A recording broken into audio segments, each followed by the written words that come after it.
지금 청운 효녀동 인근에 도착한 것 같습니다. 대통령님 네 분 환영한다라는 플래카드가 걸려 있습니다. 청운 효자동에 주민 일동이 건 것으로 보이는데요. 지금 그렇다면은 예정보다는 한 20여 분 또는 뭐 한 30여 분 늦게 청와대 앞 분수대 삼거리에서 주민 200여 명이 참석한 가운데 주민 대표로부터 꽃다발을 받고 문재인 대통령이 인사 말씀을 건네는 그런 순서가 곧 한 10여 분 안에 도래할 것 같습니다. 네, 여기서도 어떤 메시지가 나올지도 또 궁금해지는데요. 뭐 간단하고 또 편안한 이야기가 나오지 않겠습니까? 간단한 인사 말씀 정도 나오겠죠? 그렇죠. 인사 말씀 나오고 이사 왔으니까 네. 좀 잘하겠다. 같은 진짜 주민이니까요. 여러분들하고 자주 좀 만나겠다. 네.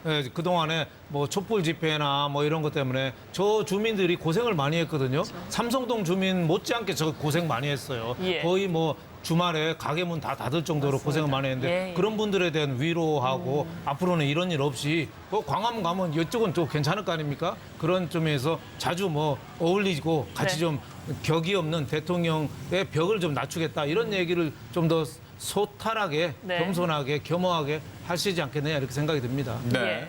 지금 이제 일자리하고 재벌 개혁, 그러니까 경제 문제를 얘기를 하다 보면 평등이라는 가치까지도 아울러 존중해 줘야 되고 네. 기회의 균등이라는 얘기도 아울러 문재인 대통령이 강조한 대로 이런 부분이 있어야 되기 때문에 이 부분도 좀 신중하게. 근데 앞서 말씀하신 대로 뭐 기업의 현실이라는 부분도 같이 얘기를 하시는 분들도 있어서 머리를 좀 맞대야 되는 그런 부분이 있지 않을까 싶은데요. 이재윤 교수께서 한번 짚어주시죠. 네, 사실 거의 아마 그 모토처럼 말씀하시잖아요. 기회는 평등하게, 과정은 공정하게, 결과는 정의로울 것이다. 정의로운 결과가 나오고 이렇게 이제 하는데 이 부분은 사회 전반에 걸쳐서 본인의 철학과 가치를 담은 것이고 이것은 또한 큰 중요한 한 부분으로서 기업과 경제에 관해서도 이 부분이 철학이 네. 반영돼서 실현될 거다 이렇게 보여지는데 네. 재벌 체제 자체를 부정하지는 않는다는 것은 여러 차례 얘기를 했고요. 재벌이 다만 이게 왜곡된 지배 구조 때문에 오는 여러 가지 시장 경제에서 시장 경제 질서를 헌법이 규정한 자유민주적 시장 경제 질서 자체를 왜곡시키는 이런 요소는 정상화시키는 쪽에 가능하도록 네. 지배 구조 문제에 아마 특히 그 여야 의원들 130명이 이미 발의한 바가 있습니다. 국회에. 그 상법 개정안이 있습니다. 이런 법안 사실 법대로 해야 되는 겁니다. 법을 개정해서 경제가 제대로 돌아갈 수 있게 하는데 환경을 만들어주겠다는 것이지 무슨 뭐 대기업이라든가 재벌 자체를 뭐 적대화하는 이런 식의 철학을 갖고 있지는 않다는 것은 네. 문재인 대통령이 선거 과정에서 분명하게 입장을 천명한 바 있기 때문에 그런 점보다는 오히려 시장 경제가 제대로 돌아갈 수 있게 장애가 되고 있는 부분을 걷어내주는 작업을 해주겠다. 특히 권력이 네. 기업을 압박해서 소위 흔히 속되게 말하면 뭐 그냥 돈을 뜯어내는 이런 행태는 없게 하겠다. 그러면 오히려 기업은 더 숨쉬기가 좋고 네. 경제 활동에 전념할 수 있다.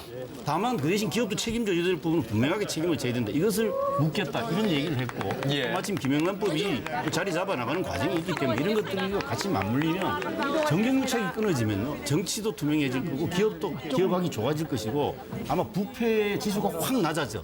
그러면 정말 제가 볼 때는 오히려 경제 활성화에도 굉장히 근간이 되는 환경을 만들 수 있다. 이런 점에서 문 대통령이 정경유착 근절 의지를 밝혔기 때문에 우리가 좀 주목해서 제대로 하는지를 지켜봐야 된다고 생각합니다. 잠시 화면 설명 드리겠습니다. 네, 청와대 인근 주민들과 함께 지금 인사를 하고 있습니다. 문재인 대통령에게 내외에게 꽃다발을 전달한 것으로 보이고요. 청운동과 효자동, 사직동 주민들인 것으로 보이는데요. 문재인 대통령을 연호하면서 환호성을 지르기도 하는 모습을 보셨습니다.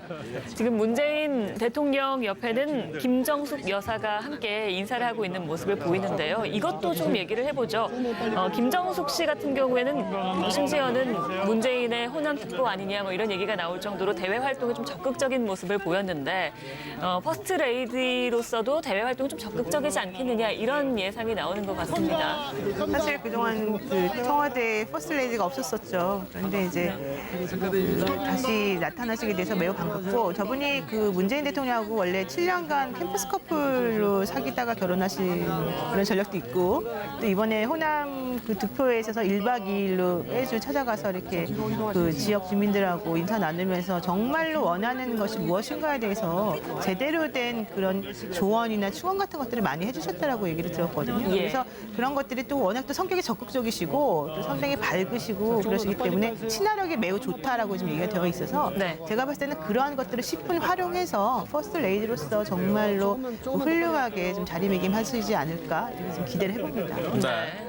그 영부인 역할은 굉장히 중요하다고 봐요. 그런데 우리 약간 시각에 보면 전에 어떤 대통령의 그런 거 보면 예를 들어 영부인이 인사권에 개입한다랄지 뭐 어떤 정치에 개입한다랄지 그러면 안 되겠죠. 그런데 사실 대통령에 있어서 영부인이라는 존재는 굉장히 중요하다고 보고요.